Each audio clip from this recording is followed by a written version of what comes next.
নামাজের মধ্যে দাঁড়াইলেই হাজার রকমের কথা, হাজার রকমের চিন্তা মনে আসে মুসলমান ইমানদার। এটা কিন্তু নামাজের বাহিরে এতটুকু মনে হয় না। কথা বলেন ঠিক কিনা?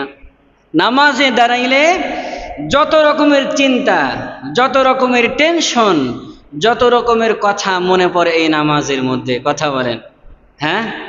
দেখবেন এই সমস্ত আজগবি চিন্তা, শুয়ে থাকবেন আসবে না, বসে থাকবেন আসবে না, অন্য মানুষের সাথে গল্পগুজব করবেন, চা স্টলে থাকবেন, টিভি দেখবেন, সিনেমা দেখবেন, মোবাইল চালাইবেন, এই সময় এই সমস্ত কথা আসবে না।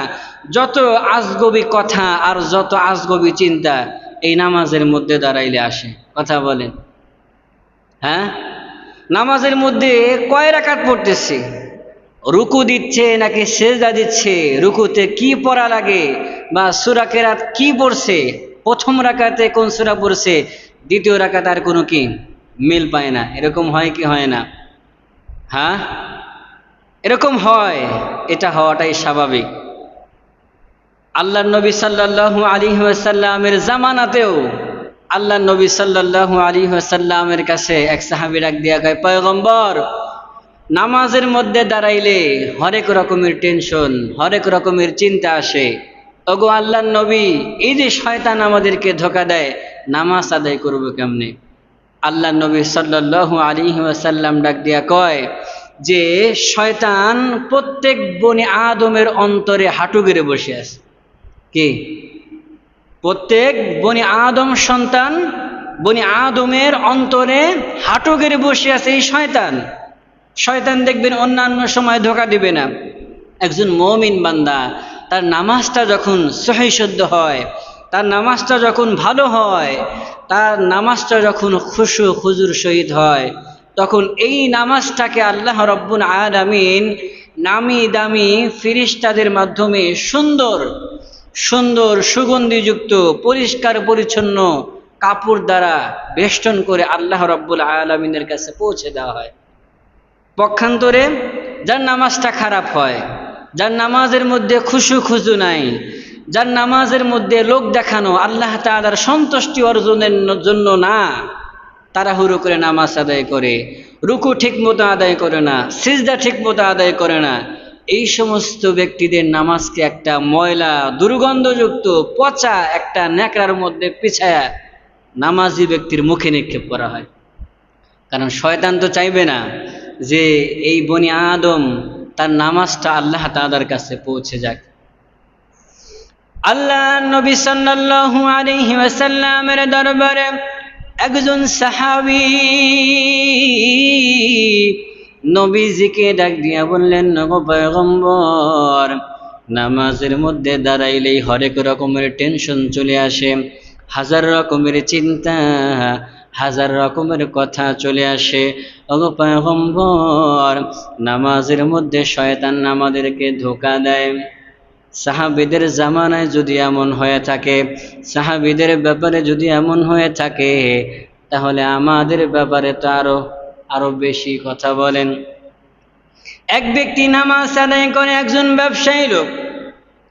ঘটনা কমে ইমাম সাহেব 4 রাকাতের জায়গায় ভুলে 3 রাকাত পড়ছে। কি ভুলে 3 রাকাত পড়ছে। এখন ওই ব্যবসায়ী ডাক দিয়া কয়, হুজুর, বলে কি নামাজটা কেমন যেন একটু উল্টা পাল্টা হয়ে গেল না? ইমাম সাহেব ডাক দিয়া কয়, কেন, কি হয়েছে? কয়, আজকে তো মনে হচ্ছে 3 রাকাত নামাজ পড়া হয়েছে। ইমাম সাহেব হুজুর ডাক দিয়া কয়, কেমনে বুঝলেন?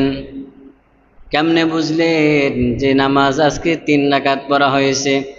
ব্যবসায়ী ডাক দিয়া কয়, হুজুর, আমার 4টা দোকান। কয়টা দোকান? কথা বলে না। ব্যবসায়ী ডাক দিয়া কয়, ওগো ইমাম সাহেব হুজুর, আমার 4টা দোকান। প্রতিদিন আমি এক একটা রাকাতে এক একটা দোকানের হিসাব শেষ করি।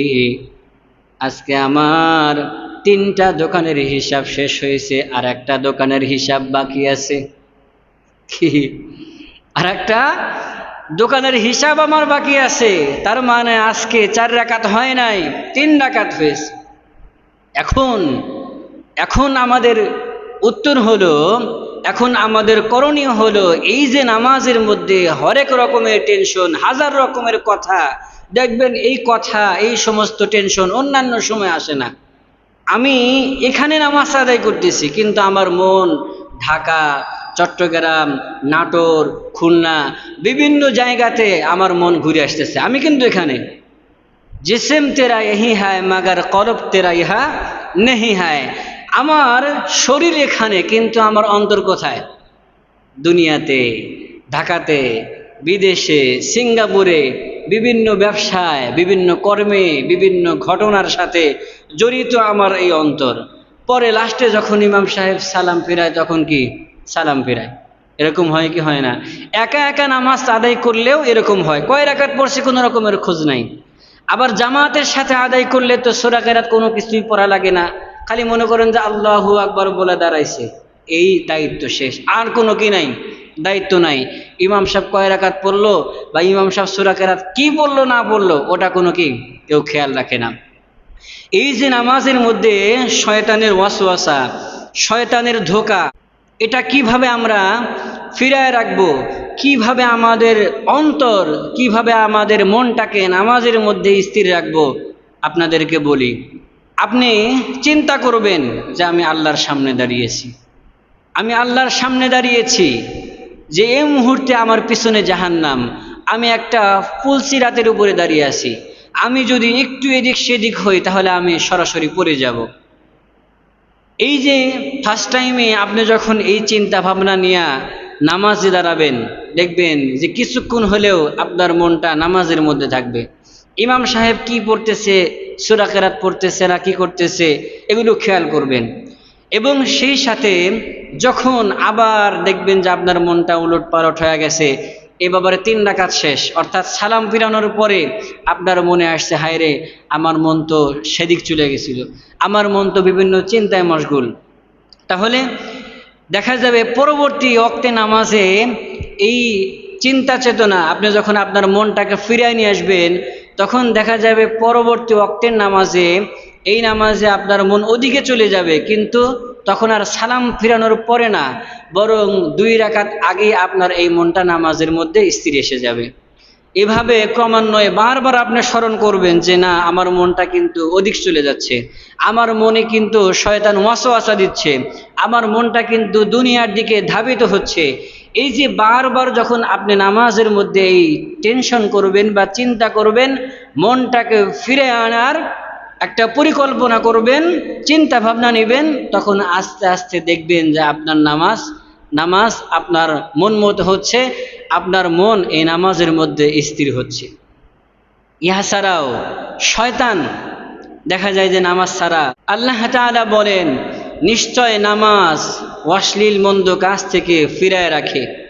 যে নামাজ আদায় করার পরেও মানুষ গুনাহ করে, নামাজ আদায় করার পরেও মানুষ হারাম পথে উপার্জিত করে, হারামের দিকে পা বাড়ায়, এটাও কিন্তু শয়তানের ধোঁকা। এই জন্যে কোনো মানুষ যখন আল্লাহ তাআলার জিকির করে,